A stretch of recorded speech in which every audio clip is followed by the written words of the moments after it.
KPK kini tengah mengusut dugaan korupsi kuota haji tahun 2024. Mantan Menteri Agama Yakut Khalil Qomas 2 kali diperiksa sebagai saksi. Yakut mengaku mendapat sekitar 18 pertanyaan dari penyidik. Saat ditanya soal dugaan fee dari pembagian kuota haji, Yakut meminta hal itu ditanyakan ke penyidik KPK. Memperdalam keterangan yang saya sampaikan di pemeriksaan sebelumnya, di penyelidikan. Jadi ada pendalaman. Ada berapa pertanyaan di dalam? Insya Allah kalau saya nggak salah ada 18. Ya materi sampaikan tanya. Soal pembagian kotanya. Ya tentu terkait dengan persoalan yang sedang Gus, soal aliran dugaan fee terkait pembagian kota itu gimana, Gus? tanyakan ke penyidik. Dirjen Penyelenggaraan Haji dan Umroh Kementerian Agama Hilman Latif juga diperiksa KPK sebagai saksi. Usai pemeriksaan, Hilman memaparkan kepada penyidik tentang aturan yang melandasi proses penyelenggaraan haji, termasuk pembagian kuota haji tambahan. Pendalaman regulasi yang ada dalam proses haji. Terus ditanya itu untuk soal penentuan kuota itu atas ide siapa? Biar kita pendalaman regulasi. Bahkan salah satu pendakwah yang juga pemilik Uhud Tour, Khalid Basalamah, juga dipanggil penyidik sebagai saksi atas dugaan korupsi kuota haji 2024 di Kementerian Agama. Sementara Deputi Penindakan dan Eksekusi KPK, Asep Guntur Rahayu bilang, ada dugaan aliran dana praktik jual beli kuota haji mengalir hingga pejabat level tertinggi. Ini mengalir uangnya sampai ke pucuk. Namanya pucuk ini kalau di direktorat ya ujungnya kan direktur gitu ya. Kalau di kedeputian ujungnya ya deputi gitu. Terus begitu kan. Nah, gitu seperti itu. Ya. Kalau di kementerian ya ujungnya ya menteri. Kalau kementerian kan begitu. Menanggapi dugaan korupsi kuota haji ini, juru bicara Yakut Khalil Qomas, Ana Hasbi, dilansir dari Kompas ID bilang, kalau begitu kami berharap informasi yang disampaikan ke publik agar utuh dan seterang cahaya, demi menghindari prasangka, serta menjunjung tinggi asas praduga tak bersalah. Dan kini, pemerintah resmi membentuk Kementerian Haji dan Umroh di bawah pimpinan Irfan Yusuf dan Dhanil Anzar Simanjuntak. Menteri Haji dan Umroh, Gus Irfan menyampaikan, Presiden meminta agar kementerian baru ini memberikan pelayanan terbaik untuk haji termasuk biaya turun. Beliau menyampaikan apapun yang perlu lakukan untuk memberikan pelayanan terbaik pada jamaah haji kita. Apa yang disampaikan oleh Pak Presiden, penugasan kepada kami sebagai Menteri Haji dan Wakil Menteri Haji untuk Kang Dhanil merupakan amanah dan tanggung jawab yang berat. Saya katakan berat karena 10 bulan terakhir saya tahu persis bagaimana medan haji baik di Indonesia maupun di Saudi. Munculnya kasus dugaan korupsi kuota haji menjadi pekerjaan berat bagi Kementerian Haji dan Umroh yang baru ini untuk diantisipasi agar tidak terjadi kasus yang sama di kemudian hari. Apalagi semua ini menyangkut ibadah bagi umat muslim di Indonesia. Tim Liputan Kompas TV.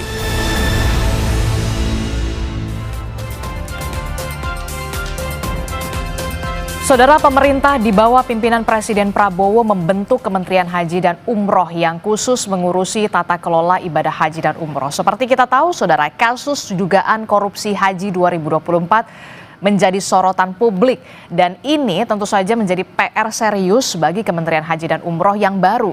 Lalu pertanyaannya, bagaimana perbaikan layanan haji yang akan dilakukan Kementerian Haji dan Umroh? Pagi ini kita bahas dengan Wakil Menteri Haji dan Umroh, Bung Dhanil Anzar Simanjuntak. Selamat pagi. Assalamualaikum Bung Dhanil. Selamat pagi Mbak Adisti. Waalaikumsalam warahmatullahi wabarakatuh. Hari ini tetap berkereta menuju ke studio Orange Kompas TV. Karena dekat dari Jurang Mangu ke sini hanya 15 menit. Oke, Masya Allah ya. Langsung kan. Pakai kereta, no macet-macet lah ya. No macet-macet. Naik transportasi publik. Nah, ini kan Bung Dhanil kita tahu sebelumnya juru bicara dari Pak Prabowo sebelumnya dan diberikan amanah baru begitu ya menjadi wakil menteri di Kementerian Haji dan Umroh. Tugas berat menanti, PR banyak sekali sudah menanti untuk pelaksanaan ibadah haji dan ibadah haji khususnya di tahun depan. Nah, tapi yang menjadi sorotan adalah soal kasus dugaan korupsi kuota haji. Bagaimana kemudian Bung Daniel dan juga Pak Menteri begitu ya, Gus Irfan memastikan bahwa ini tidak terjadi di bawah kepemimpinan Anda? Ya, jadi Mbak Adisti memang kami punya PR yang sangat berat karena pertama memang harus mengembalikan kepercayaan publik terkait dengan pengelolaan haji dan umroh. Nah, mengembalikan kepercayaan publik itu tidak mudah tentu karena ada record sejarah yang perlu diperbaiki.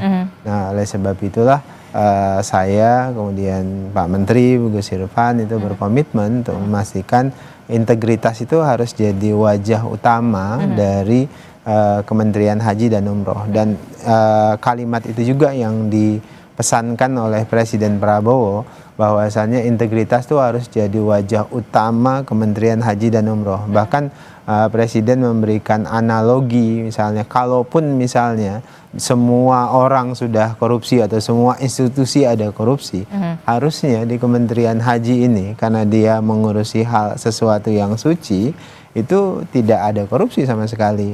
Jadi dipastikan Kementerian Haji adalah kementerian yang dikelola dengan bersih dan tidak mengotori tempat yang suci, istilah Presiden itu. Nah, apa yang harus kami lakukan? Pertama tentu kami melakukan langkah-langkah strategis terkait dengan proses rekrutmen pada saat ini, Mbak Adisti. Proses rekrutmen, proses rekrutmen apa yang kemudian saat ini dilakukan oleh Kementerian Haji dan Umroh? Karena kita tahu ini harus tetap harus cepat untuk tune in lah dalam artian. Ya, betul. Jadi karena Undang-Undang Pasal 8 tahun 2019 dan perubahan ketiga pada saat itu memang mengamanatkan ada migrasi atau pergeseran SDM dan aset dari Kementerian Agama dan Kementerian Kesehatan.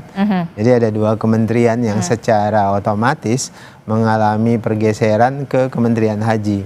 Nah, dalam proses pergeseran itu, migrasi dari dua kementerian ini, kami melakukan assessment, Mbak Adisti, karena tidak bedol desa. Jadi semua misalnya, ini sekarang Kementerian Agama menyodorkan 14 nama, Kementerian Kesehatan menyodorkan sekitar 50 lebih nama untuk pindah ke Kementerian Haji dan Umroh. Nah, prosesnya tidak semuanya kami tampung, tapi kami melakukan proses assessment plus tracking. Tracking ini yang harus rekam jejak. Jadi dengan melibatkan KPK dan kejaksaan. Oke, melibatkan jadi KPK dan kejaksaan. Nanti saya sudah bicara dengan kejaksaan beberapa waktu yang lalu agar berkenan melakukan tracking beberapa nama ya, untuk memastikan mereka tidak terkait dan tidak bersentuhan dengan kasus-kasus korupsi di masa yang lalu. Kemudian dengan KPK nanti kami akan menyetorkan semua nama calon dan bakal pejabat di Kementerian Haji dan Umroh untuk dibantu di tracking, karena kan KPK yang sekarang menangani penanganan kasus kuota dan kasus-kasus korupsi sebelumnya. Jadi dengan begitu itu akan membantu kami untuk memahami rekam jejak masing-masing pejabat yang akan bekerja bersama kami di Kementerian Haji nanti, Mbak Adisti. Luar biasa begitu ya, cukup idenya cukup bagus begitu ya, tidak hanya assessment juga melibatkan KPK dan kejaksaan. Jadi bisa dipastikan orang yang masuk di Kementerian Haji dan Umroh ini bisa benar-benar amanah untuk menjalankan tugas ini begitu ya, Bung Daniel. Bung Daniel, kalau kita lihat ini kan Kementerian Haji dan Umroh baru, tapi kemudian setiap tahun ibadah haji itu tetap dilaksanakan. Apa perubahan atau dalam tanda kutip prioritas-prioritas yang dilakukan oleh Kementerian Haji dan Umroh, perubahan yang signifikan seperti apa? Ya, sebenarnya kan kami tidak dimulai dari nol seperti semboyannya Pertamina, jadi tapi kami sudah memulai dari awal. Misalnya kan Kementerian Agama sudah 70 tahun melakukan pelayanan terhadap haji. Dan kami punya momentum sebenarnya, Mbak, ketika Kementerian Haji itu dibentuk oleh Presiden melalui Badan Penyelenggara Haji yang saya dan Gus Irfan juga di situ. Nah, dalam proses persiapan itu kami punya waktu untuk mempelajari, mengawasi secara langsung proses persiapan haji tahun yang lalu 2005 ini. Nah, di proses-proses itu kami memang menemukan banyak problem atau sebutlah lubang-lubang yang menyebabkan permasalahan haji atau penyelenggaraan haji itu semeraut atau ada manipulasi, ada praktek rente di situ, ada praktek saya bahkan sering menyebutkan ada fakta kartel perhajian di situ yang kemudian kalau perintah presiden ya harus kalian sapu, harus kalian babat dan harus keras terkait dengan praktek-praktek kartel haji tersebut. Nah, hampir di semua proses persiapan kegiatan perhajian itu pasti ada lubang-lubang yang berpotensi terjadi manipulasi, ada praktek rente dalam setiap prosesnya. Salah satunya? Misalnya data. Ya, data kita itu masih dalam tanda kutip semeraut. Itu yang kemudian bisa dipermainkan oleh kelompok-kelompok, oknum-oknum mulai dari di daerah, provinsi sampai dengan pusat. Misalnya Mbak, saya kasih contoh. Ada satu jamaah kemudian suami istri misalnya suaminya meninggal. Artinya kan harus ada pengganti. Nah, oleh beberapa oknum itu diganti oleh orang lain dengan seolah-olah si suaminya ini mahromnya si perempuan ini. Padahal ini bukan mahromnya. Nah, praktek pemalsuan mahram itu banyak dilakukan di beberapa kesempatan dan temuan-temuan kita itu signifikan. Nah, ketika ada praktek pergantian mahram, pemalsuan mahram itu ada nilai di situ, ada rente di situ. Anda bayangkan loh Mbak, ini mau naik haji ini tapi berbohong. Tapi berbohong. Makanya saya beberapa kali ini nanti berharap dari MUI untuk ada fatwa yang keras dan tegas bahwasannya naik haji itu harus dengan cara yang baik. Harus cara yang hasanah karena ini ibadah yang suci, ibadah yang hasanah. Kalau cara untuk berangkat ke sana tidak hasanah, tidak baik, berarti hajinya itu tidak baik atau bukan haji yang makbul, bahkan apalagi mabrur. Ini pasti haji yang keliru, yang salah lah. Gitu. Termasuk juga soal dugaan kuota itu tadi. Karena kita tahu waktu tunggu untuk mau ibadah haji di Indonesia itu lama banget. Lama memang. Bung Daniel. Jadi tadi ya itu baru dari sisi data loh Mbak. Belum kita bicara catering yang kebocorannya luar biasa, bisa 20-30%. Belum bicara akomodasi tenda, belum lagi hotel, belum lagi penerbangan. Hampir di semua proses itu pasti ada lubang-lubang potensi praktek rente. Nah, di bagian itulah kami berkomitmen untuk memastikan perintah presiden itu kebocoran-kebocoran itu harus segera ditekan. Kalau bisa sampai 0%. Jadi jangan sampai 20-30% itu kan menyebabkan inefisiensi yang luar biasa. Yang dirugikan tuh jamaah Mbak dalam praktek-praktek rente tersebut. Ya itu tadi tugas Bung Daniel dan juga Pak Menteri begitu ya, Gus Irfan cukup berat begitu ya. Bahkan sebelum untuk ke ibadahnya saja sudah harus dibersihkan begitu untuk kebocoran-kebocoran itu.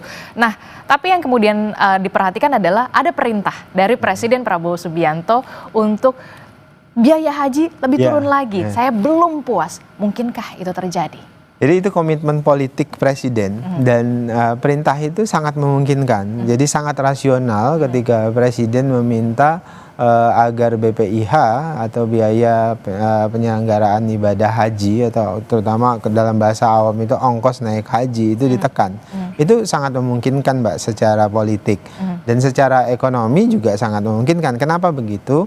Pertama, Presiden melihat potensi kebocoran yang sangat tinggi. Tadi saya sebutkan 20 sampai dengan 30 kebocoran. Jadi kalau kemudian kita bisa menekan kebocoran-kebocoran itu, maka kita bisa merasionalisasikan biaya atau ongkos naik haji. Paling tiga berapa persen turun? Nah, kalau kemudian kebocorannya bisa kita tekan sampai dengan 0%, maka kita akan bisa signifikan menurunkan. Tapi dari sisi ekonomi kan memang orang kok banyak yang bilang nggak rasional kalau kemudian ongkos haji diturunkan karena dolarnya justru naik. Kalau tahun lalu tuh standarnya 16.000 per $1. Nah, tahun ini kan 16.500. Jadi asumsinya pasti naik. Ongkos semuanya pasti naik. Nah, tapi dari sisi hitung-hitungan finansial memang terkesan tidak rasional. Tapi yang dilihat oleh Presiden dan yang juga kami lihat itu adalah bagaimana inefisiensi pembiayaan haji itu bisa dipotong. Inefisiensi itu disebabkan oleh kenapa? Oleh kebocoran. Jadi kalau kebocoran 20-30% ini bisa kita tekan, minimal kita juga bisa menekan biaya ongkos haji itu. Oke. Nah, itu yang kami lakukan hari ini. Oke, menarik soal rekrutmen, kemudian menekan kebocoran-kebocoran, termasuk juga apa yang lain, prioritas lain yang kemudian saat ini tengah dilakukan oleh Kementerian Haji dan Umroh juga untuk memastikan korupsi kuota haji tidak lagi terjadi di tahun depan. Itu tadi Mbak, kami memastikan orang yang di dalam Kementerian Haji itu punya integritas dan kami mendesain proses pengendalian. Sekarang ini nanti di Kementerian Haji itu ada namanya Direktorat Jenderal Pengendalian Pelayanan Haji dan sebagian besar isinya itu teman-teman kita yang dulu di KPK yang sempat nggak lulus TWK, kemudian saya ajak bareng-bareng di Kementerian Haji dan ada Irjen, ada proses pengawasan lainnya. Nah, kami akan fokus di situ. Selain itu memang komitmen Menteri dan Wakil Menteri itu penting. Saya harus jelaskan dengan tegas bahwasannya fakta, bahwasannya birokrasi itu akan sangat tergantung dengan pimpinan puncaknya. Itu adalah fakta. Hampir semua penelitian-penelitian akademis itu menunjukkan kalau kepalanya itu bersih dan punya komitmen, birokrasi itu pasti ngikut.